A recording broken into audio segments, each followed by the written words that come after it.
Hi friends, நான் உங்கள் முதியோரின் பசிப்போக்கும் தம்பதி தேவி சித்ரா விஜயகுமார். ரோட்டோரம் இருக்கிற முதியோர்களுக்கு நாங்கள் சாப்பாடு கொடுக்க ஆரம்பித்து இன்னையோட 283வது வாரம் ஆகுது.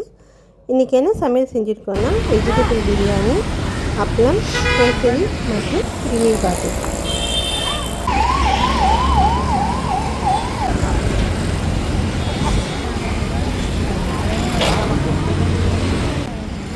நாங்கள் தான்